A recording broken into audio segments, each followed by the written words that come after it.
seen the glory of the coming of the left. I can't do it by myself, so I'm asking for help. It's time to switch it up, put the hip shit on the shelf. Cause the way the real wealth is being real will sell. Might not have to see the glory of the coming of the left. I can't do it by myself, so I'm asking for help. Money. That's all you got to do. Being wealthy. Like Kanye West says, having money is not everything. Not having it is. No, Deuteronomy 8:18 says God gives us the ability to create wealth.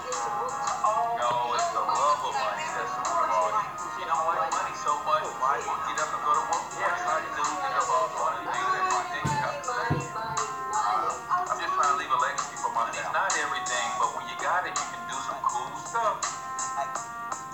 Now, your host for Talking Money in the Morning, financial health mentor to the working class, Mr. Good morning, Black World, and welcome to Talking Money in the Morning Live with your main man, H. Cortez, the one and only financial health mentor to the Black community, everybody's favorite fatherpreneur, coming to you live and direct from the RelaxH2O.com studios here in St. Louis, Missouri. Guys, if you are not familiar with Relax H2O, premier Black-owned spa in Memphis, Tennessee. That's right. Go to 287 Madison Avenue, Memphis, Tennessee. If you want to get yourself treated, you want to get yourself relaxing, you want to get yourself in chill mode, you want to rejuvenate, revive, you want to reinvigorate. Yeah, all of that at a Black-owned spa in Memphis, Tennessee, 287 Madison Avenue. That's Memphis, Tennessee. Again, the website, you want to go check out some cool pictures and videos of all what goes on there. Go to RelaxH2O.com. We're always talking about, man, I would love to go to a Black spa if I had one. Well, if you're in Memphis, Tennessee, you got one.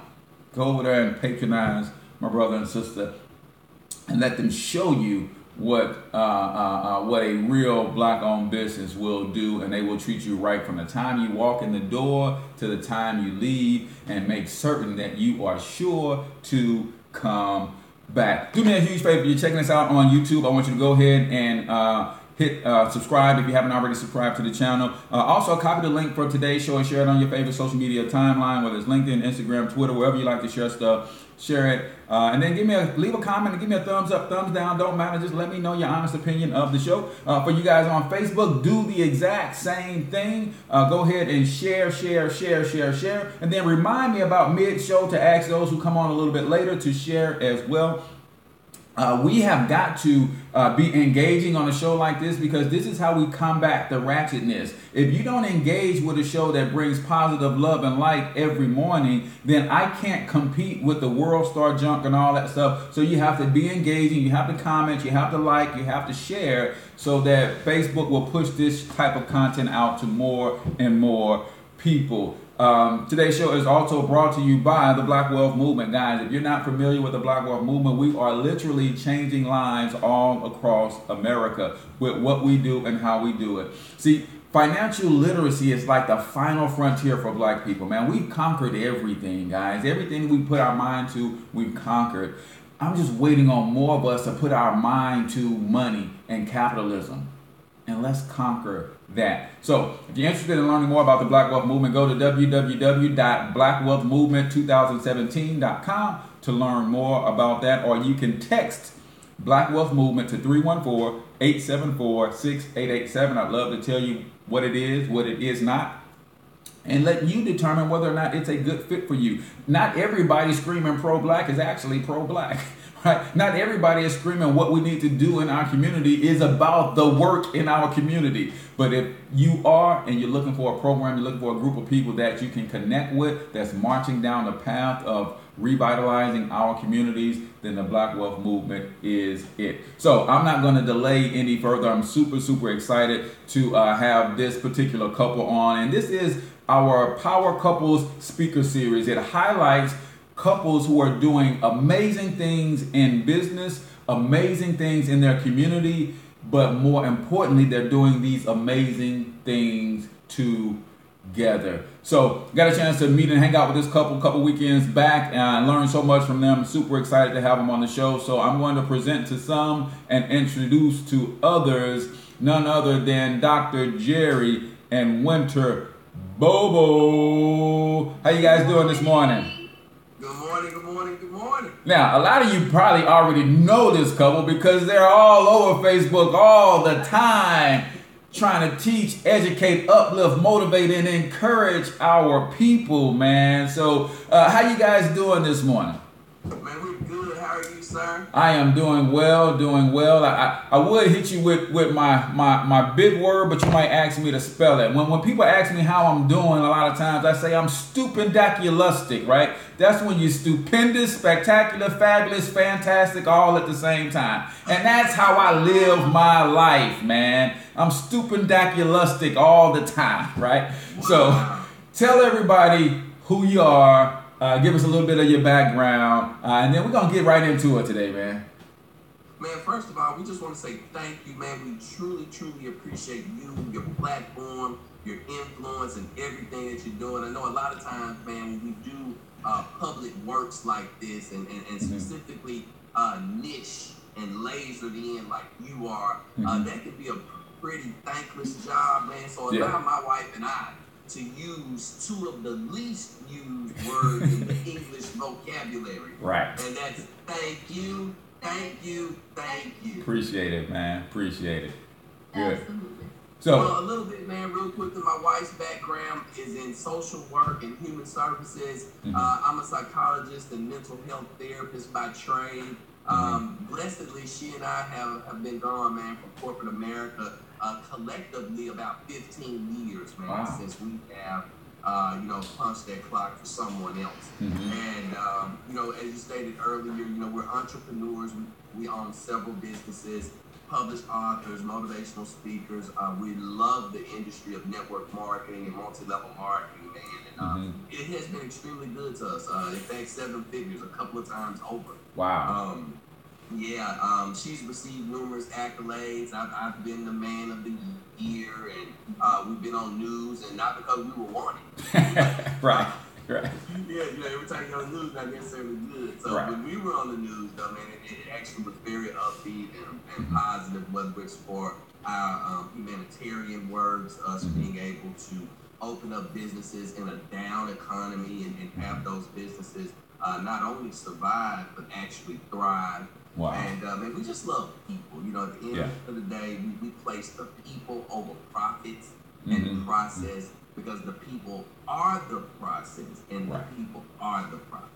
Absolutely. That's amazing, man. And I love what you guys are doing, not only in the space that we're in, just in general, because you talked about something that when we were there in Memphis and we were hanging out, you said, you know what? A lot of people sometimes feel that they have to leave where they are to go have success. You said you didn't have to go to Atlanta. You didn't have to go to LA or San Diego or San Francisco. You said, you know what? Memphis is home for me.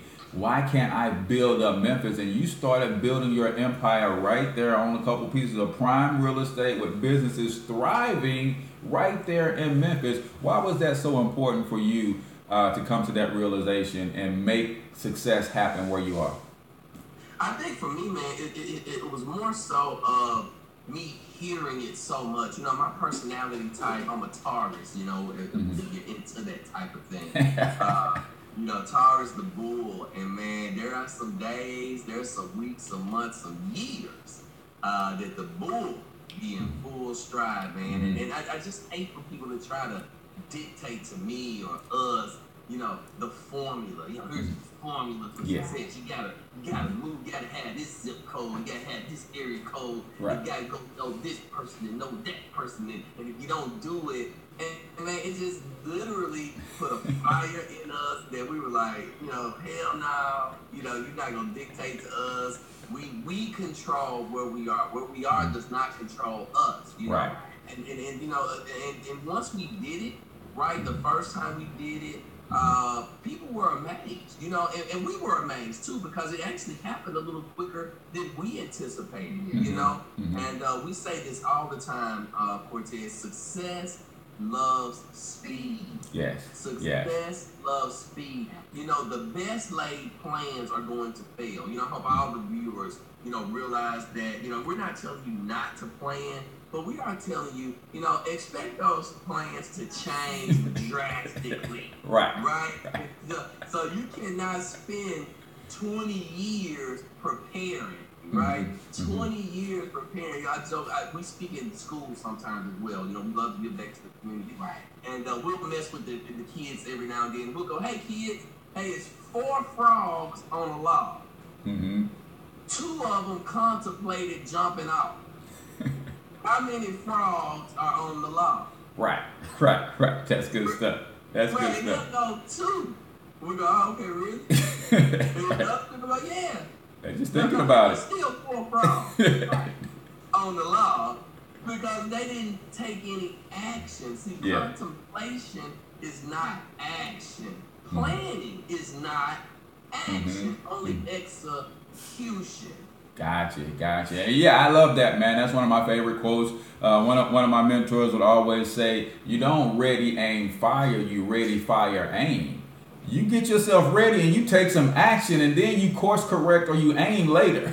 Just get out there and start doing something, right? So in my neighborhood, my homeboys call me Mr. Gung Ho because, hey, if I think something, I just start doing it. And then I'll figure out how later. I know I got the will, the how will come. So yeah, that is amazing that you guys are doing that good stuff. So tell us a little bit about your personal lives. How did you guys meet, and how did you know she was the one? How did you know he was the one? How did that thing come about, right? Man, she knew I was the one day one. He was jocking stuff. That swag was on 110, Doc. Look, I was like Reverend Ike, man, you can't lose with the stuff I use. But no, seriously, man, she this is 5 years ago now. Really almost today. 5 years. Congratulations, man. Congratulations. Yeah, thank you. And she was in network marketing. She was new to network marketing, and her uncle and my father are best friends.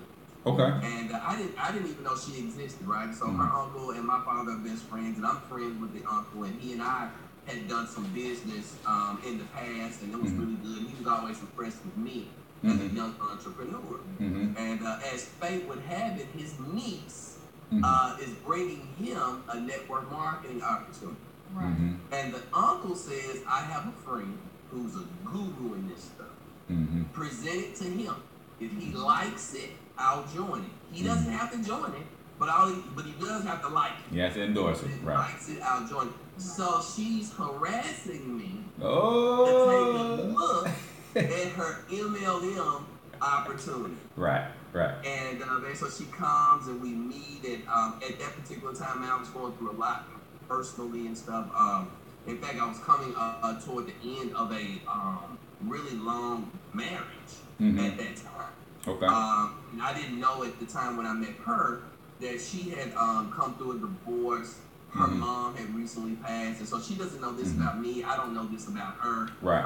Again, you know, it's a business meeting, and man, but when those fires connect, you know what I mean. And I was having a conference, ironically in Atlanta. We have another conference coming up in Atlanta, 2018. Yeah. And I told her, man, like I met her on like a Tuesday. Yes, it was a Tuesday. Okay. And the conference is Friday. Mm-hmm. And keep in mind, she don't know me. And I'm like, listen, the company you're doing, cool. I give it a thumbs up. Tell your uncle I like it. But more importantly, you as an individual have a void in your life. I believe I can feel it this weekend. And she goes, what? I was like, I don't care what you're doing. Get to Atlanta, GA this weekend for this conference. And man, she did it. And Cortez, it was so crazy, right? Because I'm hosting this conference, man. I've got hundreds of people flying in or that actually already live in Atlanta. And, you know, stuff will happen. You know, your cell phone will die and, you know, people pull you into a meeting, it runs over. Man, this girl is driving from Memphis to Atlanta alone at 2 o'clock in the morning. And guess who is not answering their phone? Oh, that guy. my phone had died, and I didn't realize it, bro. And I'm in the midst of a conference, so it's so much hustle and bustle. I'm not paying attention. So, man, by the time I look at my phone and I can't bring it up, and I'm like, oh my God, my phone's dead. How long has it been dead? Man, it's 2 o'clock in the morning. Man, I'm breaking my neck to get to a charger. Finally get some juice on my phone, man. I got like 9 gazillion voicemails, 15 trillion text messages. And man, so she, finally got on the line with me, man. We got her to the hotel. And when we tell this story, it resonates with a lot of people because, we say that your life, right, on obituary, they'll say sunrise, dash, sunset. Right. Well, everything has that. So even in that relationship, in just that little trip from Memphis to Atlanta, it had a sunrise and a sunset. But it's that dash is the most important part. The smallest part is actually the most important part. And man, can you imagine, Cortez? Because people look at the money that we make today. They look at us travel and jump out of airplanes and parasail today. But they don't go back to when this 30-something is driving 400 plus miles alone to meet a guy that she's known about 72 hours at that point, who is not answering his phone while she's in the wee hours of the morning, man. So a lot of times she said she considered turning around, right? Fear was kicking in, not only because I didn't answer the phone, but even going, what am I going to Atlanta for? Say, wait a minute, man. This dude, who the heck is he telling me I got to get to Atlanta this weekend? Stop everything I got going on and get to Atlanta this week. All right, I got you. Literally, man. That's really what's going on. And so the fear, and you can tell, baby, I'm in the car with you. I mean, it was a lot of signs that took place on that journey. Being in the car, alone, and I think they were doing some construction on the interstate at the time. And basically, I got turned around on what direction I was supposed to be going in. And so I had to get off and get back on the interstate. And so all of that, it started making me think like, you know what, you don't have no business going to Atlanta at the hours of the morning to meet a real stranger and by yourself. All these things came into play, on this journey. But then I said, well, but is this really what I think it is? Is it really that? Or is this me being fearful and feeding the fear of this and not really realizing what this could be and I should keep going? So I had those self-talks on the way to Atlanta, and I just started pulling out resources in my head at the time. When he didn't answer, I started calling other people that I knew in Atlanta and said, hey, this is my situation. Don't ask no questions. I know it's going to sound crazy, but I might need somebody to speak to. I'm on the road, and when I get there, I need to crash your place. Things not work out like I intended. And I got that set up, and as soon as I did get to Atlanta, he happened to, call me back in the nick of time, and things did work out. So that's why you have to, stay focused and be determined and get rid of that fear and feed your faith. Because you never know where those roads are going to take you. And where they're going to end up. So tell me, from your perspective, how did you know he was the one? See, it sounds like Doc said, she's the one. If I get her to Atlanta, I got her. That's what Doc said. I'm just going to tell you from a man's perspective, Doc said, I'm going to put her to the test. If I get her to Atlanta, that lets me know my swag was really on fleek. Then you said, I got to Atlanta, I got her driving through the middle of the night. Yeah, she the one. Now let me see if I can impress her when she get here. But I know she's willing to do some out of the box stuff. So she's the one. How did you know he was the one? Well, let me explain it to you this way. He did mention that my mom had passed just a few months ago when I met him. And the conversations we were having just opened my eyes to realize what I had been thinking all along before my mom passed. It was like he was already there. Like the conversation, we were able to connect on a spiritual level. And I had been researching, I had been reading so many different books, and I was really like looking for this outward energy or something tangible in life to explain to me why we were here and why did I do what I did. I mean, I was really like not understanding and questioning a lot of things that I was, raised on. And when I met him, we had a conversation that was so deep on another level. And at that point, I knew, because I was like, this is someone speaking the same language. And at that point, I was like, you know what?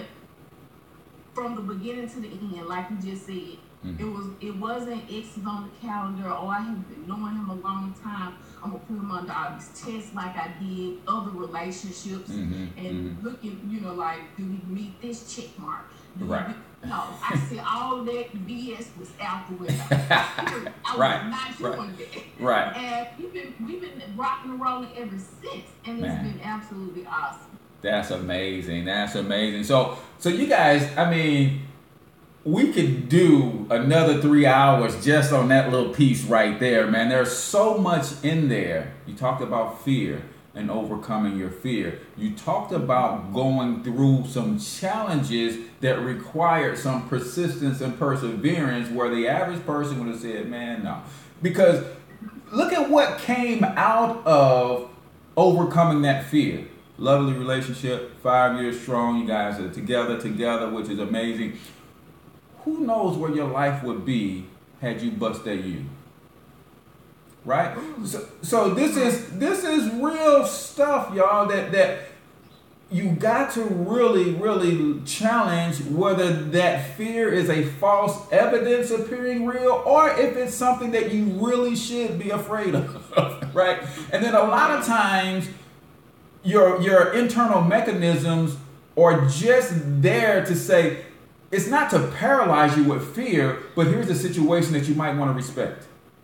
And that's where we get confused. It's like, I see something that I'm a little afraid of, so I'm not going to do it. No, your body's not trying to get you to be paralyzed, but you need to respect this situation. Go into this situation with your antennas up and be aware and alert, but go into the situation nonetheless, right? And here's what came out of that situation. Now, you guys both said you had finished the divorce, lost your mom. You were finishing the divorce, coming from a long marriage. A lot of people would say, I'm never doing that again, right? Was that something you guys contemplated? Because I know sometimes divorce could be ugly, it could be nasty, and make people really say, you know what? That ain't for me. I'm just gonna rock with whoever rock with, but we ain't doing the married thing. We just gonna. So what was the thought process coming out of those divorces, and when you guys finally see each other, say, you know what, this is forever, and we're gonna go ahead and make it bona fide? I think for Winter, because she had already had some time with her divorce, right? So it was years for her. So I don't think she had ever, and correct me if I'm wrong, but I don't think she ever said, I'm not doing this again. I don't think she had any real, dogmatic things about it, right? I don't think she was looking for it, but I don't think she had marked off of the calendar of life forever. Right. For me, going through the divorce, being in it, and being a public figure, man, just really, it took a toll. A lot of times people, again, they see your glory, but they don't know your story. And so going through a divorce is traumatic in and of itself. But Cortez, imagine having to go through that divorce public. Yeah. I had to do a conference call, man, about my divorce. Whoa. I had to do a webinar. Like, seriously, you know what I mean? Like, it was crazy. But, I felt like I owed that, as a leader of men and women, as a person whom individuals, respected and had basically had placed on a pedestal, for lack of a better term.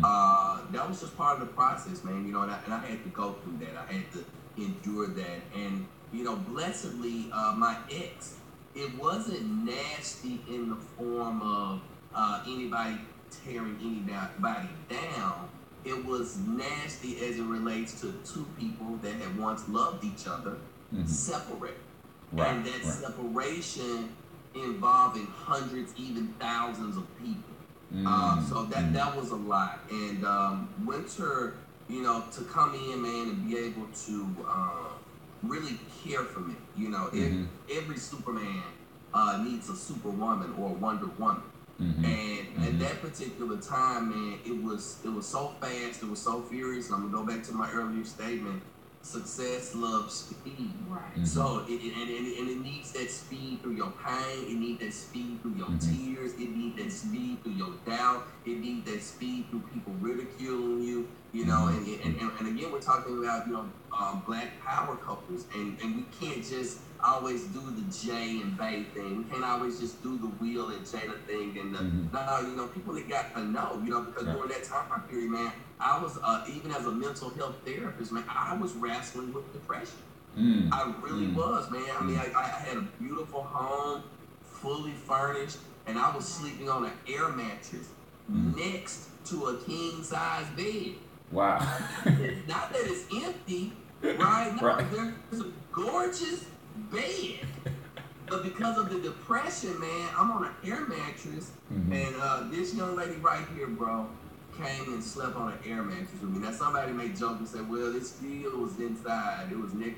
She could have got in the bed if she wanted to. You know, but no, man, I mean, like, she literally, you know, got on an air mattress with me. That meant a lot, you know what I mean? To have someone to say, you know what, I don't even really understand what you're doing, because she was completely new to MLM. She was completely new to entrepreneurship. She had no clue about it. But she simply said, I trust you. Right. You said, I trust you. That's and amazing. So, man, that goes a long way. All day, every day, people will always ask us, jokingly or seriously, man, what's the secret of success? What's the secret of success? If there is one. Especially in a relationship. I think that probably is it. Yeah, we'll get to that. We'll get to that. So Winter, why? So he said you never said that. So why? What kept you from going through a divorce and becoming the bitter Black woman? Why didn't you give up on love like so many seem to do? They will literally have a bad experience with a single man, and now all men can do no right in their sight. But it seemed like you were the opposite, right? You didn't give up on love, and you didn't let that single experience. So what was your perspective as your relationship had come to an end, and you said, you know what, I'm not giving up. You know, I'm not necessarily playing the field right now, but you know, if Prince Charming comes along, and he did, you know, you're open to that. Right. I have heard so many different stories, and you're right. Many women will have a bad experience and just say they're going to stay in that place. I made the choice that I didn't want my life to be that way, where I just have this experience and just stay there. So I have this ability to say, you know, you can change anything. You know, if you want to have a greater situation, you have the ability, you're in control over it. So for me, at that time, like many women, we were taught that, you know, you grow up, you meet this man, and like I told you, it was a checklist. And it was my mom, you know, pressure from, you know, family members. Oh, he needs to be this way. He needs to match your education level. It was just so many factors, you know, do we have kids? Do we not have kids? You know, what type of job does he have? And so, you know, at that particular time, I thought of that, and I said, you know, I ended up in this terrible situation because I was going from a checklist. I was going from all these that I was taught, and this happened to finally at a point in my life where I was getting questioned. I was, you know, older, you know, in my later 20s, and my parents was like, well, when are you going to settle down? And this gentleman happened to be there at this time, and the checklist checked out. Right. And so I was like, you know what, I'm just going to, you know, do it and move forward, not thinking about I was doing for all the wrong reasons. Right. And we hadn't gave gave it, you know, a marriage, the chance or opportunity really what it shouldn't have been. So at that point, when I decided that, you know what, I'm not moving forward, I'm not going to be miserable behind closed doors and walk out into the sunset every day and act like this is okay. Right. I'm still young. I still have the opportunities ahead of me to get out of this and move on with my life. And at that point, I stopped looking for love. I just was like, I'm gonna make myself happy. And I was just with myself, you know, at the moment, like you said, 2-3 years had passed. And the moment that you're not looking for it is when it popped up. Wow. And that was amazing to me because like I didn't write it off. I just wasn't looking for it either. Right, right. And I believe the person that you became in that and making yourself happy attracted somebody else who, yeah, that's amazing. That is good stuff, man. So I really appreciate you guys being intimate with that story and really sharing your background, because I believe this is helping a lot of people, you know, because this for me, this is critically important for everything that I do, because everything that I do is about my community. And family is the cornerstone of nation. And you don't get a black nation without a strong black family, just period.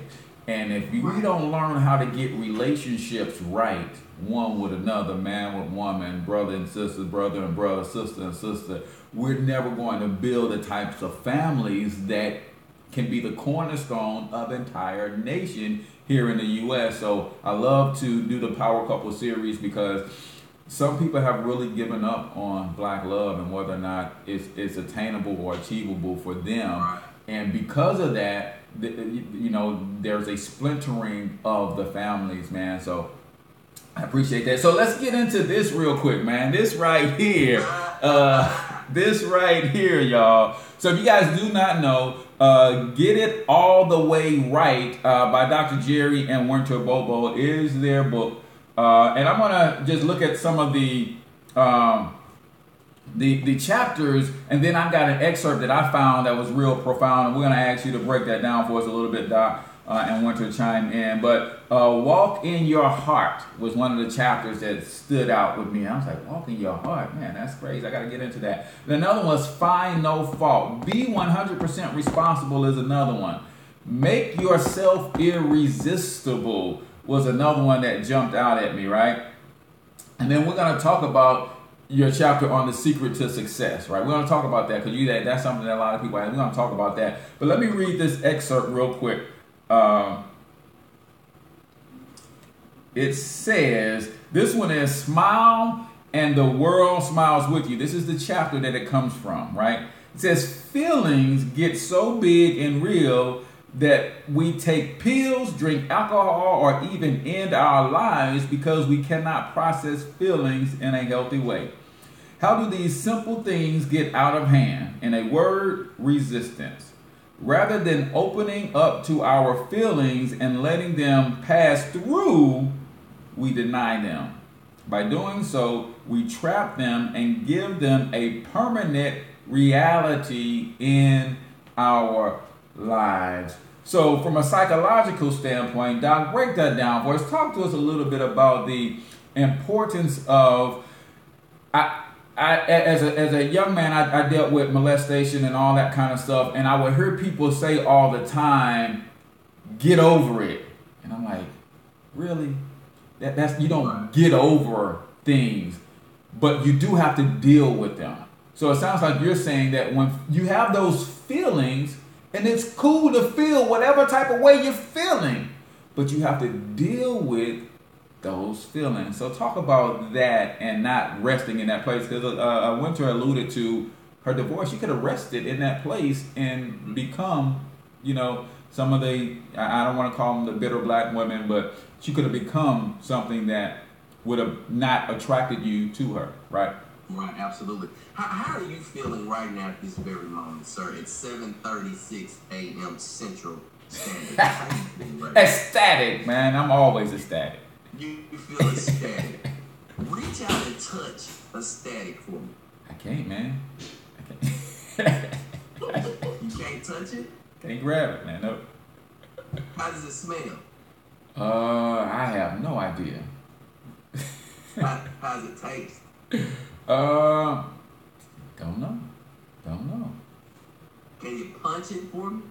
No, probably not. Definitely Pinch not. it? Nope.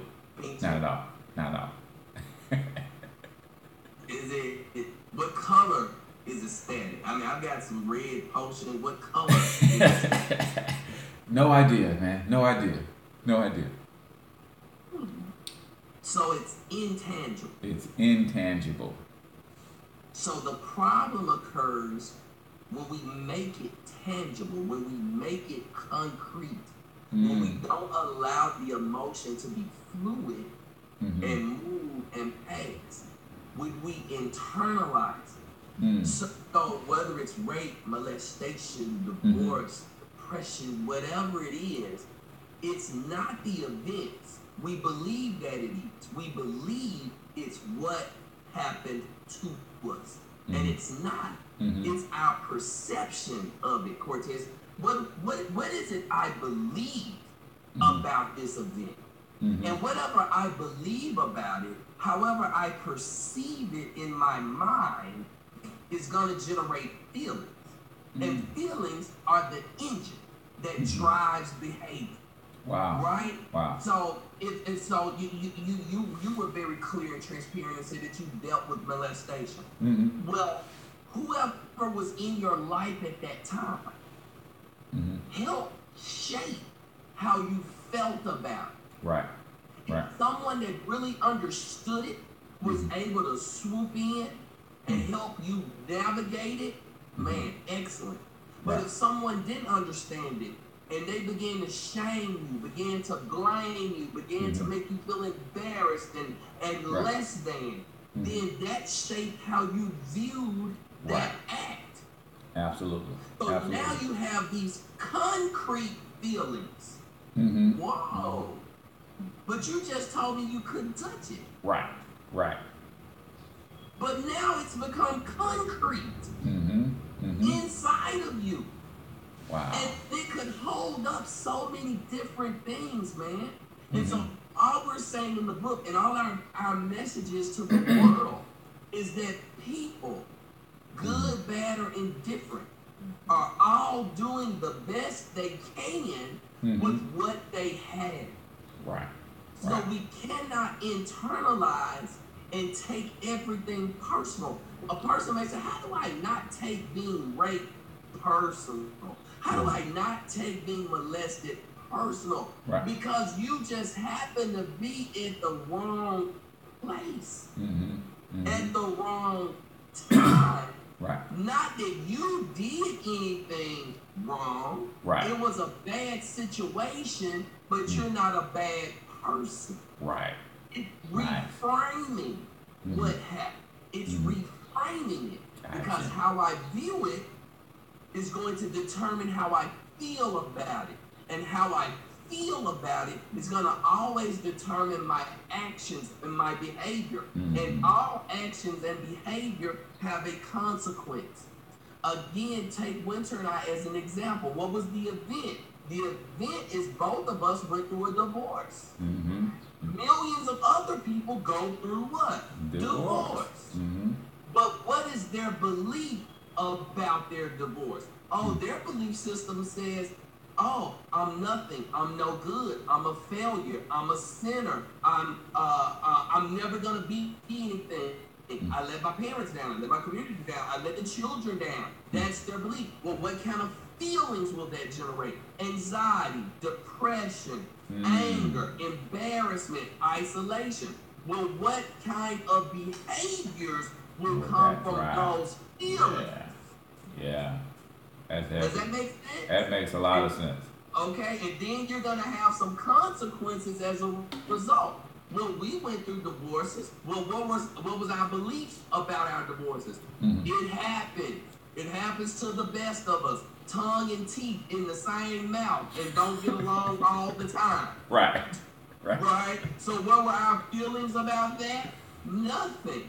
Nothing. We had no feeling. We weren't depressed about it. We weren't angry about it. My wife said she literally just became open. Her divorce just simply made her open. It made her stop being so critical. It made her get rid of the checklist. It made her get rid of all this planning and preparation and just be open for the universe.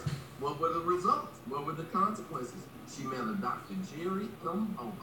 Yeah, absolutely. That is good stuff, man. That is good stuff. So today's book excerpt comes from, or is brought to you by RelaxH2O.com. If you don't know, Dr. Jerry and Winter are serial entrepreneurs. What Winter is becoming a serial entrepreneur, right? And they have their own spa right there in Memphis, 287 Madison Avenue, Memphis, Tennessee. Go there if you're feeling like you need to be rejuvenated, if you're feeling like you need to have somebody rub on you and love on you and exercise the stress away, if you're feeling like that's what you need a little bit of pampering and a nice, cool, cozy environment, RelaxH2O.com is the website. Go there. And we already have franchise opportunities for you. My girl Tawana said we need one of those in Houston. So if we won't help Tawana get her chips in order, and we might franchise that thing and get a Relax H2O going in Houston, man. So that is good stuff, man. So how long has the book been out? This particular book, 1 year. 1 year. 1 year. Okay. So, and where can they go get a copy of the book? They can go to docandwinter.com. Docandwinter.com. The A-N-D. Okay, spell it out. Doc, D-O-C, ANDWINTER.com to pick up your copy. Phenomenal read. I've only got into it a little bit, but from what I saw from the chapters, and I started reading that thing on feelings, and I was like, man, this is some heavy stuff. And then what you just said, man, is so true, is that feelings drive behavior, guys. Feelings drive behavior. So if you know that, then every time you get ready to take an action step, you might want to check your feelings.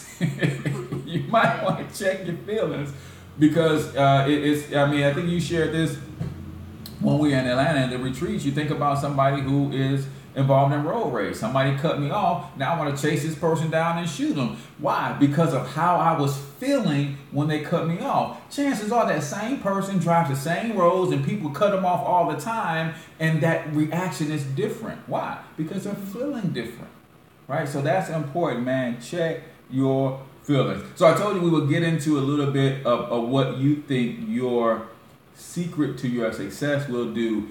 Business first, then marriage. So what do you determine? Give me a couple of things that you would attribute your success in business to, and then both of you, same thing with your marriage. Having a mindset of failure is not an option.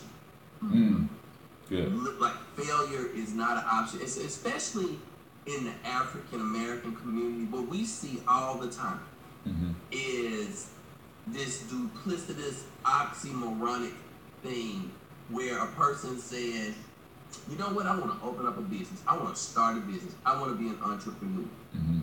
But the flip side comes in of fear. What if it don't? What if it takes too long? What if I fail? What if I lose my shirt? What if I lose my life savings, etc.?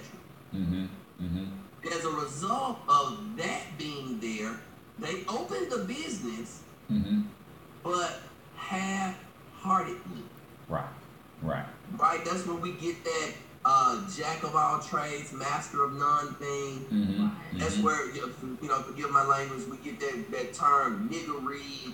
And some black businesses get a bad name, right? Oh, you go there and you sign wrong and the price, Well, what's the underlying reasons for that?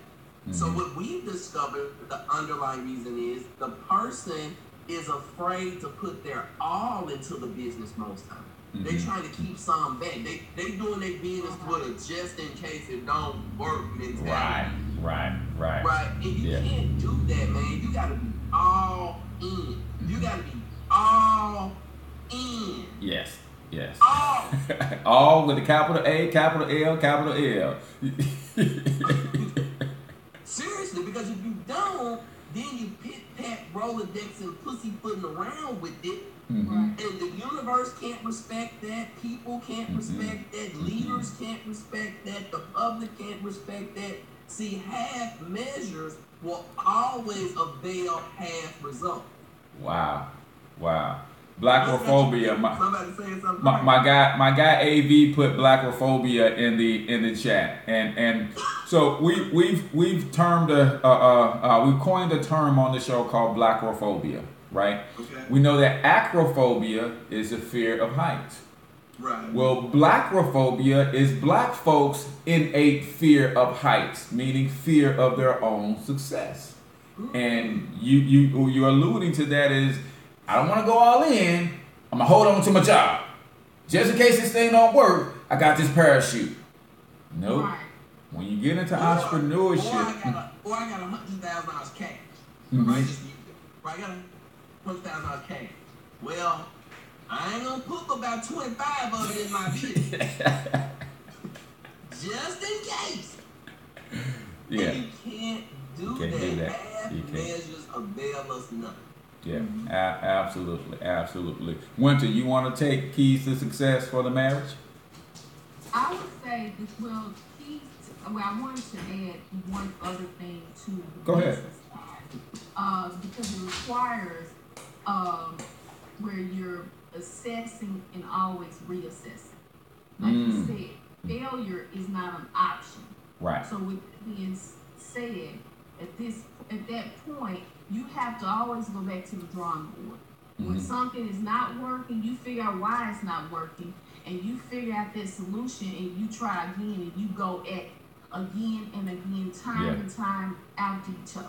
So that's all I wanted to add to on the business side. But success with the marriage, what I would say is that we are totally, brutally honest with each other. He can say whatever it is that he wants to say. I don't, no judgment. I don't, get upset because he told me that. I take my feelings, I put it, in my back pocket, because I realize that I should be able to respect how he feels. True. How do you get to the bottom of things or respect the other person, really give them meet their needs, basically? If you really don't know and he's afraid to tell me what he's going through, how he feels, and vice versa. So if I really feel a certain way, we're going to break it down. We're going to have those conversations. We debrief after every, whether it's a business meeting, a family gathering, whatever the case. We say, what do you think about that? We have those conversations. And I think that's the biggest thing, from my side as far as our relationship that's different from other people, because we talk to so many couples, and many people, they hide. They don't tell, if I tell him this, he's going to get mad, or that's going to end up into an argument, or, and so they avoid it. They want to keep peace. So that's like, no, we're not going to do that. And you like, well, I don't know how this is going to work out for the long haul. And then you end up 20 years down the road and you don't even know the person that you go to bed with every night. And find out you literally been sleeping with the enemy. That's amazing. That's amazing. Doc, you broke something else down for my sisters, and I shared this with my wife, and she's on a mandate now, since I heard you say this, to take an hour for herself every day. Not an hour for yourself doing something that pleases me or the kids or your mom or your sister or your dad. No, if I catch you doing something for me in your hour, then you in trouble. No, no. But you said a lot of our sisters, and probably a lot of our brothers too, but a lot of our sisters in particular, because of the superwoman syndrome, are in a perpetual state of an identity crisis, because they wrap their identity up in everybody else's. And I asked my wife, and she nearly came to tears when she realized the seriousness of it, and she's like, you're absolutely right. I don't know what I like. I don't know what I want to do. Everything that I do is for y'all. It's for my mom. It's for taking care of this person and that person. So talk a little bit about being in that place, how women get there, and then more importantly, how they can get out of there.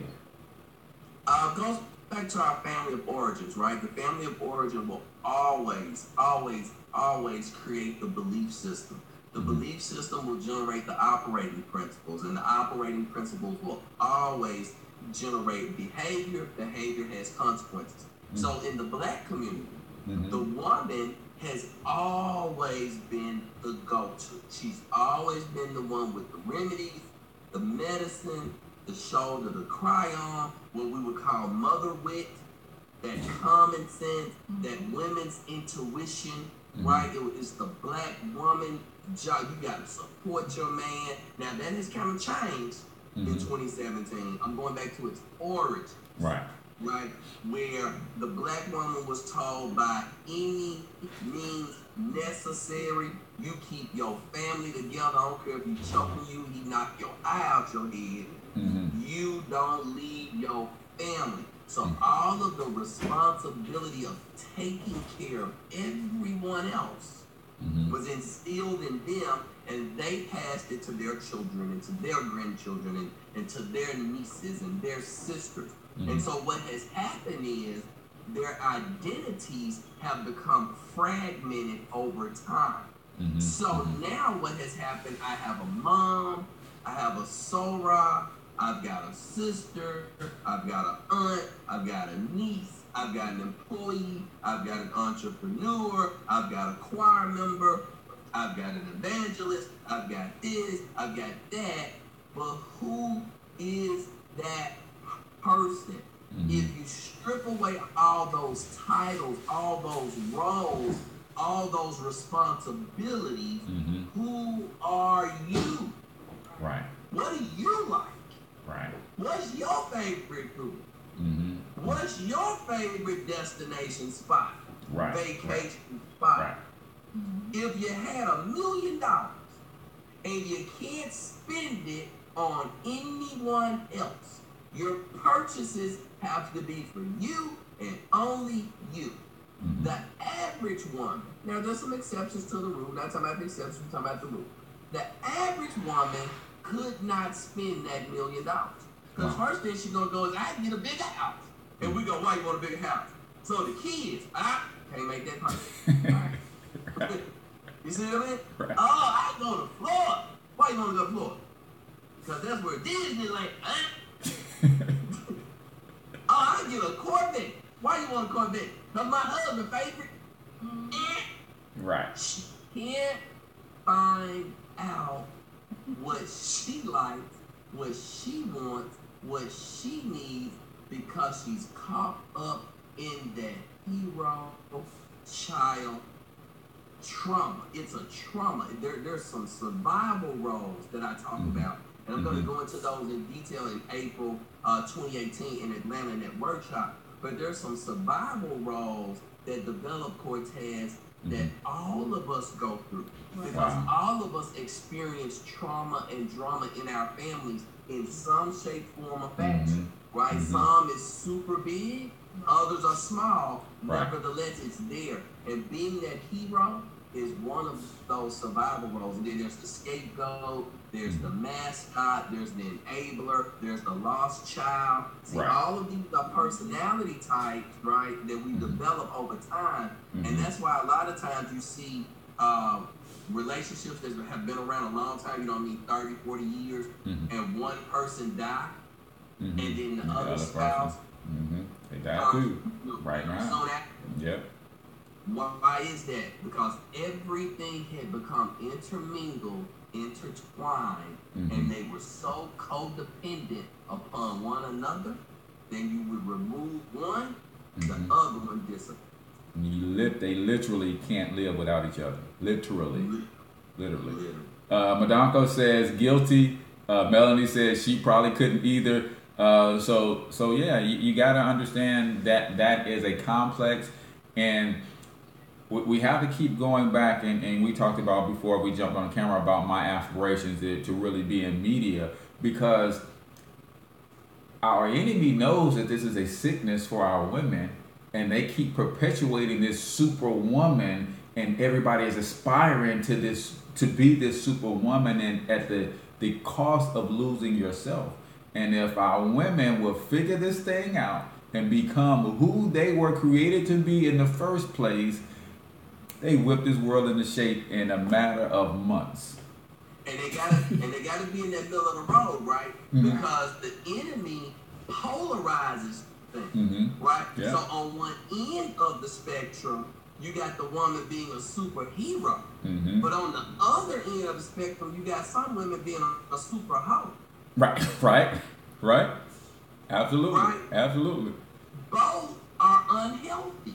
Mm-hmm. Right? Mm-hmm. So we don't want women to get the wrong message. We're not saying don't be loving, don't be kind, don't be nurturing, don't exercise the gifts that God has given you. We're not saying that. Mm-hmm. We're saying just use it within balance, right? Yeah. It's just like when you're on that airplane, right? Mm-hmm. That stewardess is gonna come out, she's gonna tell you to click that buckle, is X's in the front, the rear, and over the wings. And she's gonna say in the event of the loss of cabin pressure, this air mask is gonna drop down, right?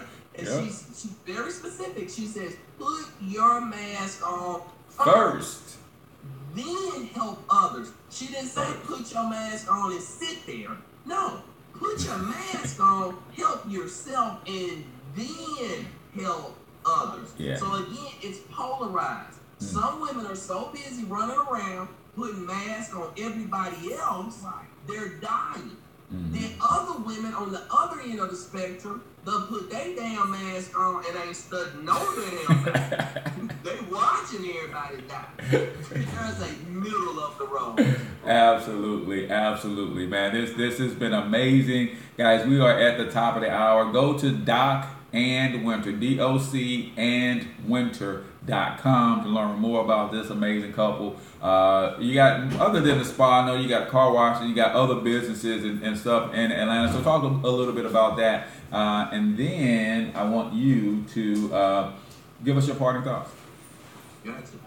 As you said, we got the spa. We have a executive hand car wash here in the city of Memphis. Of course, the book. So we write. We love to write. We do life coaching, business coaching, relationship coaching, and it's real deal. It's real deal. Gotcha. You know, we certified and bona fide in this thing. We're the coach's coach. You know what I mean? There we go. So, a person could maybe be a life coach watching your show. Right, they could be in some type of mentorship themselves. Mm-hmm. We can help them, right, go to the next level in their business, in their practice, and whatever they want to do.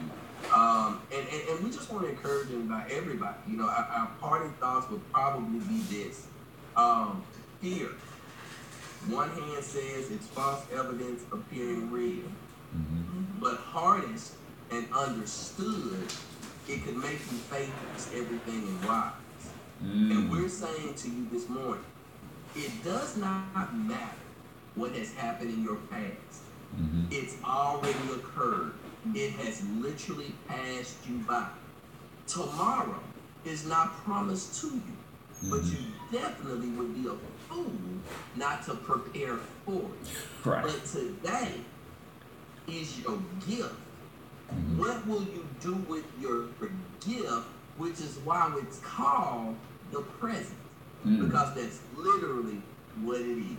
It's awesome. A present, waiting for you to take the bow off of it and use it today. Amen. So you guys have been listening to and learning from Doc and Winter, Bobo, amazing power couple. I told you guys they're doing amazing things in business, amazing things in the community, but they're doing all of this amazingness together. Hey, one more thing if I can, sir. Yes, absolutely. We would love for individuals to check out mountaintrip.info. Mountaintrip.info. April 19th through the 21st, or 22nd? 22nd. April 19th through the 22nd. 4 days, 3 nights. We're going to be in Atlanta, Georgia. We've got a 6-star cabin, not 5. No, literally 6 stars. Wow. Yes, we'll have couples as well as singles. Literally spend intensive 4 days, 3 nights. Not in a boot camp, Cortez. A reboot. Nice. You know, you got to turn your phone off sometimes. You have to turn that tablet off sometimes. Yep. Then you have to reboot as a man. You have to reboot as a woman. And that's what that's designed to do. So if they go there, they definitely can read about the itinerary, the 4 days, 3 nights we feed you. That's your accommodation, 6-star cabin, man, less than $500. Whoa. Gotta get it. Right? Gotta get it. That's good stuff. Gotta get it. Wife, she's sitting over there. Yeah, I can't see her. She giving thumbs up. 4 days, 3 nights, Atlanta, April 2018. She already on the phone. No, I'm saying you know phone? I hear her in the background. Too funny. She said, me with no phone, though. Tell your wife. Yeah, seriously, we do have blackout periods up there. Straight up. Now she said blackout periods. Yeah, absolutely. So you guys don't get to see the behind the scenes stuff. We about to end the stream right here. So I appreciate you guys for tuning in. This is kind of what we do, man. This has been amazing. Doc Winter, love you guys. Love your mission. Love your life's work. I also love your work too. Right, what you do at the spa and all that's your work, but your life's work is what I love even more, man. Appreciate you guys for taking the time to come on. I am H. Cortez. They are Doc and Winter Bobo. Until we talk to you guys next time, we want you to get your money up because you absolutely can do it. But more importantly, you deserve it. Peace out, y'all. All right, so that killed the Facebook stream. And I'm getting my sugar. Where you go, sugar? All right. All right, man. That's my wife, Alita. Good morning. All right. So here's what I want you to do real quick is do me a drop because literally I do package all my guest shows up and make them available as a membership something so they can subscribe and they get one every month. Something like that, download and all that kind of stuff. So do me a drop and just say, hey, this is Doc Winter chilling with H. Cortez, talking money in the morning live. Whatever you want to say after that is cool. And then we will do a quick mini training type deal. All right, so whenever y'all ready. Good morning, good afternoon, good evening. Depending on what time zone you're watching this video in, it's your favorite entrepreneur, Dr. Jerry M. Bobo and Winter Bobo, and we're live with your boy, Cortez Springer, talking money in the morning. If you're not watching this show, if you're not getting this information, you are losing. Good stuff. So really quickly, if you were coaching an entrepreneur, top 5 things that they have to have in order to really 10x their business. First thing will probably be a mastermind group, and not this watered down thing that we've seen lately, right? Lately, mastermind groups have actually really become this money-making thing that folk done created, and there's nothing mastery about it. Right. A mastermind group, meaning you have assembled professionals, literal professionals, documented successful individuals that are in the current field that you're endeavoring in, right? You got at least 3 to 5 individuals in that field that you can bounce ideas off of, that you can cry to, you can whine to, you can get frustrated with, you can get your questions, your real deal questions answered. See, most stuff can literally be found in a book. Most stuff is, and I'm making this word up, Googleable. Right. But that real deal, midnight hour, early morning, nagging, can't quite put your finger on it, what am I doing wrong type of stuff, requires you to be a part of a true mastermind group. Nice. I like that. I like that because one of the things that Dr. Dennis Kimbrough says that every person is given at least 4 ideas every year that will make them multi-millionaire. They just don't act on it. they just don't act on it. Right, so definitely being part of a mastermind group, if you have that idea, you can start shaping that and bringing it to life if you have the right people around you that kind of help shape and mold you. But to your point, people in the trenches, right? Not just people who talk about the trenches. And no shade, right? No shade to the internet. But people can be whoever they want to be on the internet. It's true. You know what I mean? Right. Like with Winter and I, we got hundreds, thousands of people in the city where we live. They hang out with us. They eat with us. They travel with us. They come to the businesses. That's documentation. Right. Anybody can be behind the screen and Photoshop and you know what I mean? Right. So that's what we're telling people: be really, really careful about who you're aligning yourself with, who you're attaching yourself to. You gotta make sure that person is really who they say they are. Absolutely. Then when you said, I think you said top 5 things for entrepreneur, right? Yeah.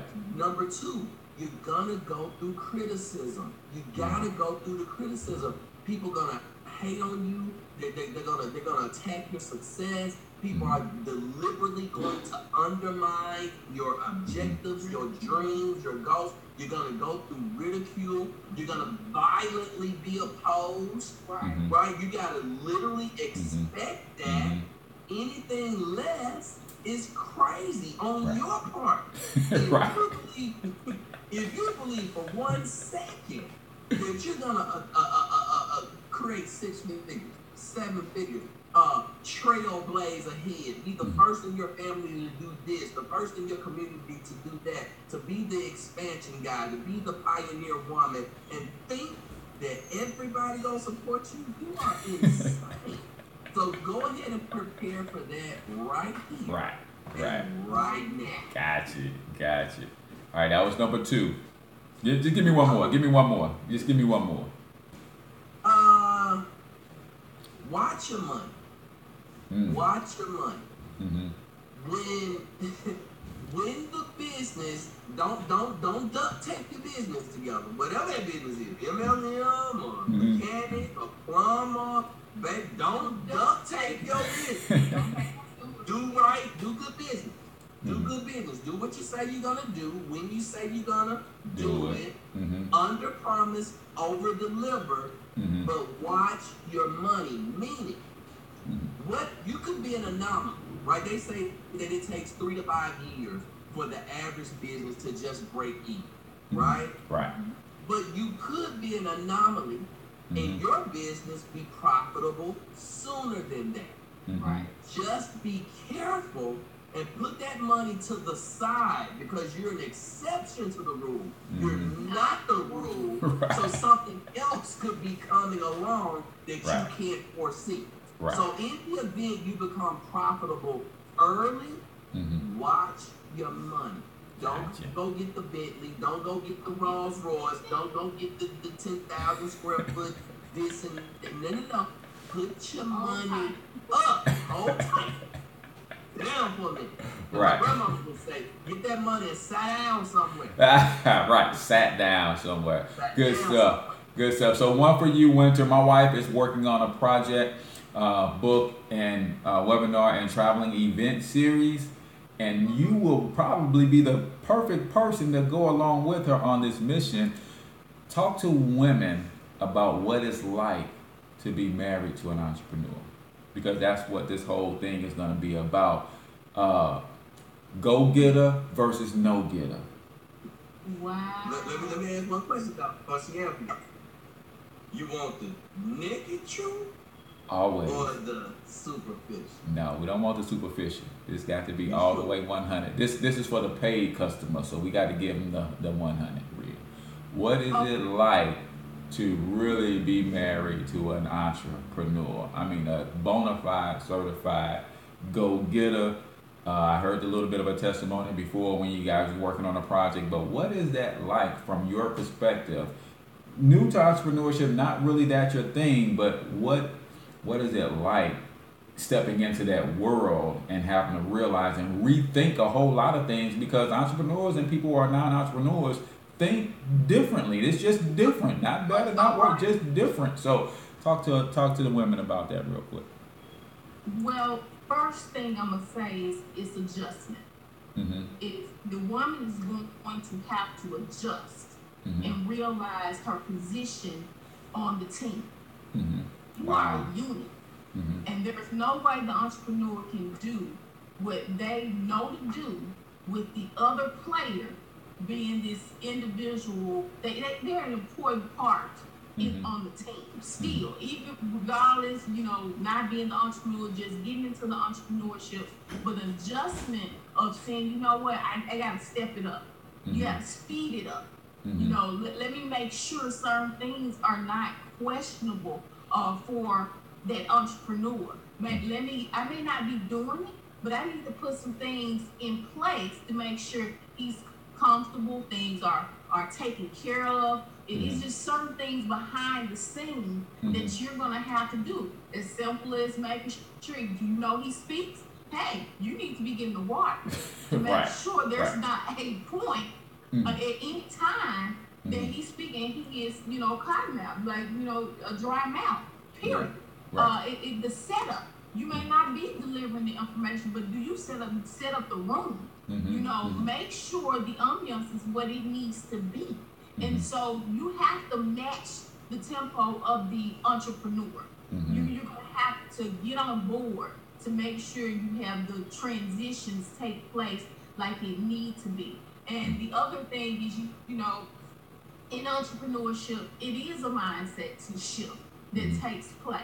It's like I can't even explain to you the shift that's involved in understanding. You've been taught all your life to, work a job, you're doing things, not understanding how. Say, be careful. Don't put all your eggs in one bag. Might be a rain in that. All that fear-based stuff. And baby, touch on this one, because we see this all the time. How important is it for women not to be jealous of an entrepreneurial husband? That's love. It's absolutely love. You're going to have to be very secure within yourself.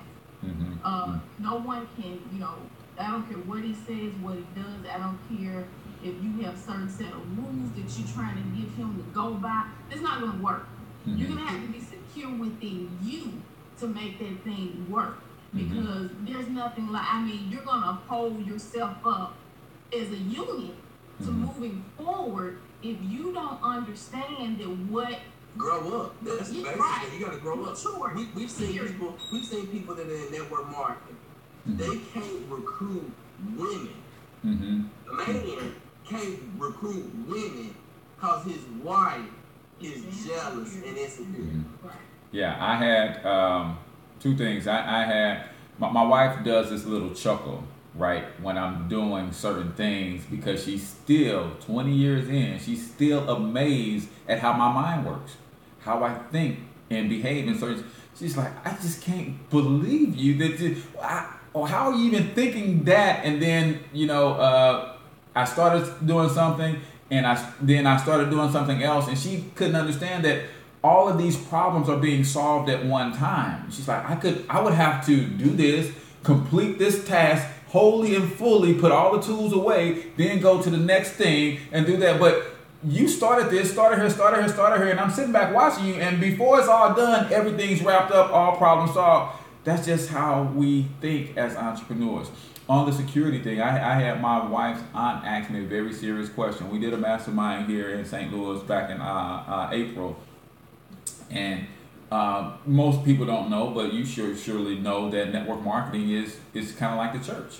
There's more women that are building this because they have just a different understanding of what they're trying to do for their family. They're trying to be that superwoman. Hey, if my husband don't make enough money, I'm going to try to make a few dollars on the side. So we had this mastermind. It was probably me and we had the Smiths come up. Mr. and Mrs. Smith came up.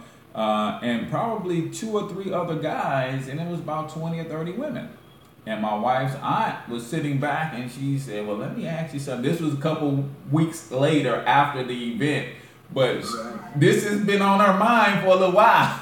She's like, So if we was playing around, I was like, I was telling her that she could do a YouTube thing. She got this really outgoing personality, and she's like, yeah, I like to do interviews with people, and so let me interview you. So tell me, how does your wife feel about you being with around all these other women and stuff? So you can tell that was something that had been bothering her for a minute since she saw that, and. We keep it professional. We keep it 100, and my wife don't have to worry about that. It is what it is. You know what I mean? It's just like I see people post on social media, right? They'll go, you got to keep your relationship out of social media. Social media break up your relationship. Social media can't break up your relationship. It's no different than the woman trying to keep her man from recruiting women. No, that man gonna do what he gonna do if that's what he gonna do. Right, and that's why we say you gotta go all in. You gotta go all in. Yep. And so, woman, my wife says it to me, and she'll say it publicly to people like, "I share my husband with you." Yeah. I mean, that's what it boils down to. That's what. Yeah. You cannot be selfish. That's one of the things that I think if I could tell any other woman that is dating a entrepreneur and it's the husband. She cannot be selfish by no means. She's gonna hold the family back.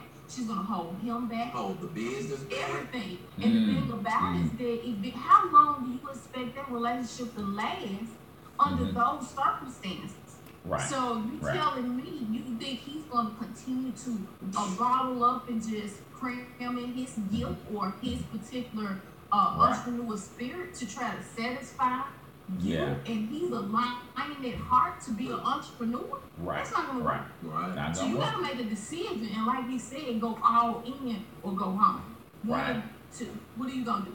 There it is. So we're gonna leave it right there, man. Go all in or go home. You gonna poop or get your butt off the pot, man. We ain't playing. We is not playing. So.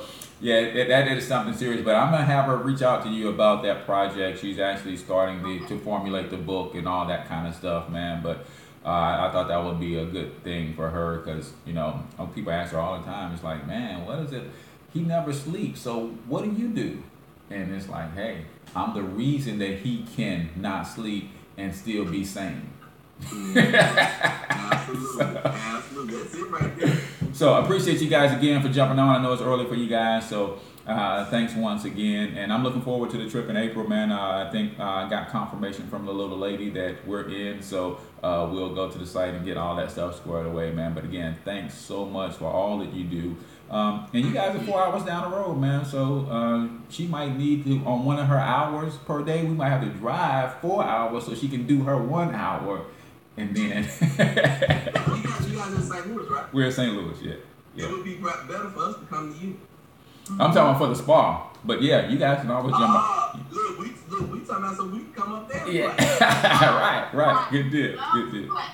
Awesome. So looking forward to it, man. Again, appreciate everything you guys do. So we'll wrap up right here. Doc and Winter, Bobo. I'm Ace Cortez, financial health mentor to the Black community. Until we talk to you guys next time, get your money up because you can do it, but more importantly, you deserve it. Peace out, y'all. Thank you.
Brian today.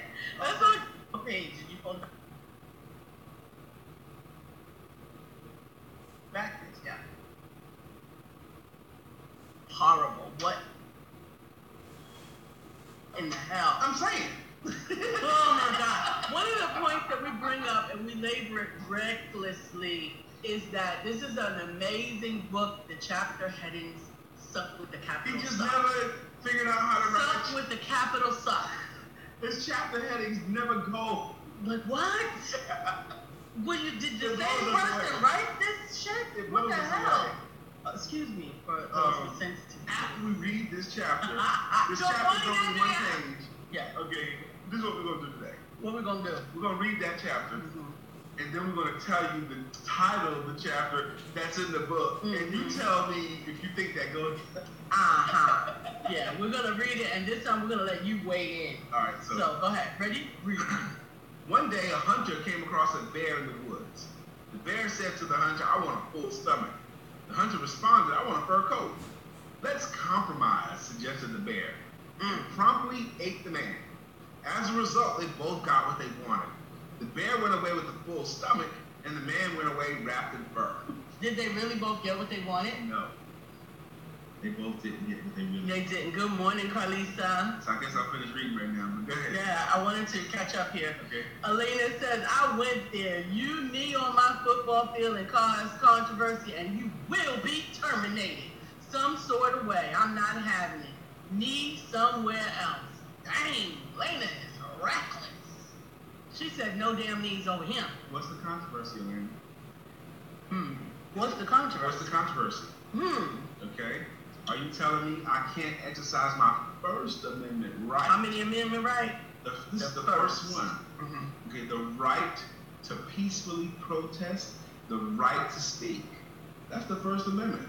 We're in the United States. You have a right to say what we want. This is an expression of communication. Wow. Okay? For you to say you can't do that here, let's go. that means you're saying that you own the person or it's not America. Wow. You can't do that. Can your employer right now dictate all your actions? Can your employer tell you everything about how you move? How your employer tell you how you dress? There's been court cases for women suing her employer because she wore earrings and her employers thought they were too ethnic. Yeah, or hairstyles. And there was a lot of evolution with that. There was a season where everything was dictated. I want to read Precious's comment. Precious says, don't take your power to the head. People have a right to do what matters to them, and we must respect our differences, even if we don't agree, because it's your right to live your life your way, the way you see fit. If it doesn't hurt you, why does it matter? Well, people You can't terminate them. Okay. It's against the law. You can't do that. And Elena, Sabrina, co-producers to co-producer chatter. I love it.